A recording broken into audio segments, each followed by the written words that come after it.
انجیر اور زیتون میں کوئی خاص چیز ہے جس کی اللہ نے قرآن میں قسم اٹھائی ہے؟ اللہ تعالیٰ کی عادت ہے کہ کبھی بھی اپنے پیغمبروں کی خوراک وہ چیز نہیں بناتے جو صحت کے لیے نقصان دہ ہو، اور قرآن میں ایسی چیز کا تذکرہ نہیں کرتے بطور نعمت کے جو صحت کے لیے نقصان دہ ہو۔ تو اس یقیناً انجیر اور زیتون میں کوئی اضافی چیزیں ہیں کہ اللہ نے قرآن میں انار کا بھی ذکر کیا، اللہ نے انگور کا بھی ذکر کیا، مگر میرے علم میں ایسی کوئی آیت نہیں جس میں انار یا انگور کی قسم اٹھائی ہو۔ تو یہ بھی یقیناً بہت بہترین پھل ہیں، لیکن انجیر اور زیتون کی اللہ قسم اٹھا رہے ہیں کہ یہ گواہ ہیں کہ انسان بہت بہترین ہے۔ تو اس سے ایک تو پتہ یہ چلتا ہے کہ ہمیں انجیر اور زیتون کو اپنی خوراک میں شامل کرنا چاہیے۔ آج کل کیا کھایا جا رہا ہے؟ چائے پی جا رہی ہے، گٹکے کھا رہے ہیں لوگ، پان کھا رہے ہیں، الٹی الٹی چیزیں، بازار سے بنی ہوئی چیزیں، دودھ پیک خرید کے پی رہے ہیں جس کے دودھ ہونے پہ ہی شبہ ہے کہ پتہ نہیں یہ دودھ ہے بھی یا نہیں، اور ایک سوچی سمجھی سازش کے تحت بازاری چیزوں کو پروموٹ کیا جا رہا ہے، اس پہ اشتہار بازی پہ خرچہ کیا جا رہا ہے، ڈاکٹروں کو باقاعدہ خریدا جاتا ہے اور وہ جعلی چیزوں کے فضائل لوگوں کو سناتے ہیں۔ لوگ یہ سمجھتے ہیں کہ ڈاکٹروں میں دو نمبری ہو ہی نہیں سکتی، یہ غلط ہے۔ بہت سارے ڈاکٹر لوگوں کو بہت ساری غلط چیزوں پہ لگا رہے ہیں۔ تو یہ بازار کی چیزوں سے آپ اجتناب کریں، اور وہ چیزیں جو اللہ نے انسان کی خوراک کا حصہ نہیں رکھی ہیں، سگریٹ اللہ نے انسان کے پینے کے لیے پیدا نہیں کی ہے، ہیروئن، چرس، یہ سب نشے کی چیزیں ہیں جو ہمارے مذہب میں ویسے ہی حرام ہیں، تو ان سے اجتناب کرنا چاہیے۔ انجیر اور زیتون کے کیا فضائل ہیں؟ میڈیکل سائنس نے ثابت کیا ہے، اور حکیم جو ہیں، ماہر حکیم ہیں، طبیب ہیں، وہ بھی بتاتے ہیں کہ یہ دو ایسی چیزیں جو انتہائی طاقتور ہیں، لیکن ان میں کمال یہ ہے کہ یہ آپ کے جسم میں چربی نہیں پیدا کرتی اگر اعتدال سے ان کا استعمال کیا جائے۔ ہم دیکھتے ہیں کہ جب بھی کوئی چیز بہت زیادہ انرجی دیتی ہے ہمیں، تو ساتھ ساتھ ایک اس کے ساتھ مصیبت یہ ہوتی ہے کہ وہ موٹاپا بھی لاتی ہے، وہ چربی بھی بڑھاتی ہے، وزن بھی بڑھاتی ہے۔ لیکن انجیر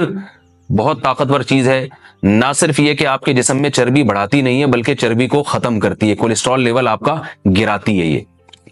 زیتون میں بھی ایسا ہی ہے کہ زیتون آپ کی صحت کے لیے انتہائی مفید اور بہت طاقتور ہے، اور کولیسٹرول لیول آپ کا کم کرتا ہے، لیکن یہ ضروری ہے کہ اعتدال سے ہو۔ اگر آپ بہت زیادہ کھانا شروع کر دیں گے تو پھر زیتون بھی چربی پیدا کرتا ہے، ظاہر ہے اعتدال تو ہر چیز میں ضروری ہے۔ اور کچھ چیزیں ایسی ہیں انجیر اور زیتون میں جو میڈیکل سائنس کہتی ہے کہ انجیر پیٹ کے کیڑوں کو ختم کرتی ہے، انجیر قبض کو ختم کرتی ہے، قبض کا سب سے بہترین علاج ہی انجیر ہے۔ لوگ اس طرف توجہ نہیں دیتے، دوائیں کھاتے ہیں، ایلوپیتھک دوائیں کھاتے ہیں، اس کے سائیڈ ایفیکٹ بہت سارے ہوتے ہیں۔ تو اگر ہم اپنی خوراک میں روزانہ کچھ نہ کچھ انجیر کا استعمال رکھیں تو بہت ساری بیماریوں سے انشاءاللہ ہماری حفاظت ہو جائے گی۔ انجیر میں خاص بات یہ بھی ہے کہ یہ خون پیدا کرتی ہے، سالے خون جسم میں بناتی ہے، لیکن انجیر کے استعمال کا طریقہ یہ ہے کہ اس کو بہت زیادہ چبا کے کھانا چاہیے اچھی طرح۔ زیتون میں بھی اللہ نے بہت کچھ رکھا ہے، قرآن مجید میں اللہ تعالیٰ نے زیتون کی الگ سے بھی فضیلت بیان کی ہے۔ فرمایا کہ اللہ نے اپنے نور کی مثال دی ہے قرآن میں، اللہ نور السماوات والارض مثل نورہ کمشکاۃ فیہا مصباح المصباح فی زجاجہ الزجاجۃ کأنہا کوکب دری یوقد من شجرۃ مبارکۃ زیتونۃ لا شرقیۃ ولا غربیہ۔ اللہ نے فرمایا کہ میری مثال اس نور کی ہے، یعنی ہدایت کی ہے، کہ جیسے کسی اندھیرے میں کوئی چراغ رکھا ہو۔ اب اس چراغ میں اللہ نے مثال کس دی ہے؟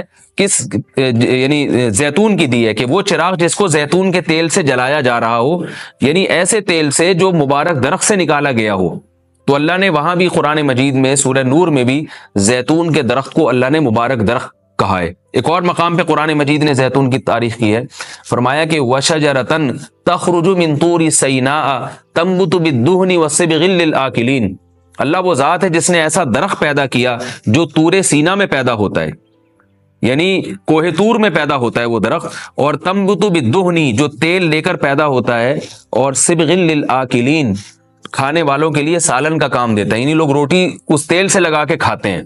سالن کا کام دیتا ہے وہ۔ تو اب یہاں مناسبت دیکھیں کہ اللہ نے زیتون کا اس آیت میں ذکر کیا اور ساتھ ساتھ بتایا کہ یہ وہ زیتون ہے جو کوہ طور پہ پیدا ہوتا ہے، اور کوہ طور ویسے ہی ایک ایسی جگہ ہے جہاں اللہ نے لوگوں کی ہدایت کے لیے وحی کو نازل کیا۔ تو پتہ یہ چلا کہ زیتون میں جہاں جسمانی فوائد ہیں وہاں کچھ روحانی فوائد بھی ہیں، کیونکہ اللہ نے اس کو مقدس جگہ پہ پیدا کیا ہے، اور وہاں کا تذکرہ اللہ نے کوہ طور کا تذکرہ اس کے ساتھ ساتھ کیا ہے۔ اور اس آیت میں بھی ایسا ہی ہے، جہاں اللہ نے زیتون کا ذکر کیا آگے فوراً بطور سینا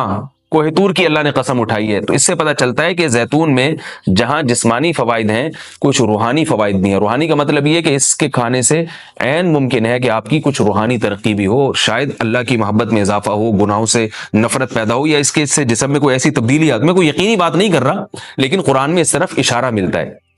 اس سے ہمیں کیا پتہ چلتا ہے کہ یہ جو ہم مختلف قسم کے کوکنگ آئل استعمال کر رہے ہیں، ان سے آہستہ آہستہ اپنی جان چھڑانی چاہیے اور نیچرل چیزوں پہ آنا چاہیے۔ ایک آپ کو میں ایک تحقیق یہ بھی بتاتا ہوں کہ میڈیکل سائنس یہ کہتی ہے کہ یہ جو کولیسٹرول ہے نا اور جو چربی ہے، یہ دیسی گھی سے نہیں پیدا ہوتی، یہ ہم جو آرٹیفیشل آئل استعمال کر رہے ہیں جن میں پتہ نہیں کیا کیا ملایا جاتا ہے، اس سے نقصان ہوتا ہے، جبکہ لوگ دیسی گھی سے اجتناب کرتے ہیں۔ اگرچہ بھی میرا موضوع دیسی گھی نہیں ہے، میں صرف یہ بتانے کے لیے کہ جو قدرتی چیزیں ہیں وہ آپ کی صحت کے لیے نقصان دہ نہیں ہیں۔ آپ کھانے میں اگر زیتون نہیں استعمال کر سکتے تو دیسی گھی استعمال کرنا شروع کر دیں، تو انشاءاللہ اس سے بھی جو بہت ساری بیماریاں ہارٹ کی اور بلڈ پریشر کی اور پتہ نہیں کیا کیا بیماریاں پیدا ہو رہی ہیں، اس میں بھی انشاءاللہ کمی آئے گی۔ اور یہ بھی ہمیں اس آیت سے سبق ملتا ہے کہ آپ قرآن مجید کا معجزہ دیکھیں۔ ابھی چند دن پہلے کسی حکیم کے توسط سے مجھے پتہ چلا، انہوں نے مجھے بتایا کہ میں نے پوچھا کہ بھئی انجیر اور زیتون، انجیر کھانے کا سب سے بہترین طریقہ کیا ہے؟ تو ان حکیم صاحب نے بتایا کہ آپ انجیر کو زیتون میں ڈبو کے استعمال کریں، یعنی انجیر کے ٹکڑے کریں اور 2-3 چمچے زیتون کپ میں ڈالیں اور اس میں انجیر کے ٹکڑے کر کے ڈبو دیں آپ اس میں، اور رات کو آپ ڈبو دیں اور صبح اس کو استعمال کر لیں، وہ زیتون بھی کھا لیں ساتھ میں۔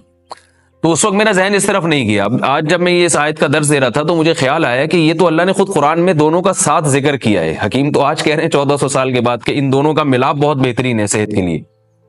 تو قرآن میں اللہ نے کیسے دونوں کا ساتھ ساتھ تذکرہ کیا ہے؟ تو یہ عجیب اتفاق ہے، اور بلکہ قرآن کی بلاغت ہے اور قرآن کا ایک قسم کا معجزہ ہے کہ آج بہت ساری چیزیں جن کی تحقیق ہو رہی ہیں وہ قرآن میں اللہ تعالیٰ نے ان کے اشارے پہلے سے دے دیے ہیں۔ انجیر اگر آپ زیتون میں ڈبو کے استعمال کرتے ہیں تو اس کے کیا فوائد ہیں؟ ایک فائدہ تو یہ ہے کہ انجیر کو چبانا آسان ہو جاتا ہے، ورنہ انجیر بہت سخت چیز ہوتی ہے، اس کا چبانا آپ کے لیے مشکل ہے۔ جب آپ اس کو زیتون میں ڈبو دیں گے، آپ صبح جب کھائیں گے تو آپ کو پتہ چلے گا کہ وہ نرم ہو گئی ہے، اس کا کھانا آسان ہے۔ اور دوسرا فائدہ یہ ہے کہ اس سے زیتون کا کھانا بھی آسان ہو جاتا ہے۔ آپ اگر زیتون ویسے ہی چمچہ بھر کے پئیں گے تو جو لوگ زیتون کے عادی نہیں ہیں ان کے لیے مشکل ہے اس طرح سے پینا، وہ ٹیسٹ گین ہوتے ہوتے کافی ٹائم لگتا ہے۔ جب آپ انجیر کو زیتون میں ڈبو دیں گے تو کیا ہوگا کہ وہ کافی حد تک تیل جو ہے وہ انجیر اس کا جذب کر لے گا، پھر جب آپ استعمال کریں گے تو وہ تیل کا استعمال بھی ہوگا، مگر وہ تیل کی ایک خاص قسم کی جو ایک مہک ہوتی ہے جس سے بعض لوگ جس کو پسند نہیں کرتے، تو اس مہک سے بھی آپ کی جان چھوٹ جائے گی اور آپ وہ آسانی سے کھا سکیں گے۔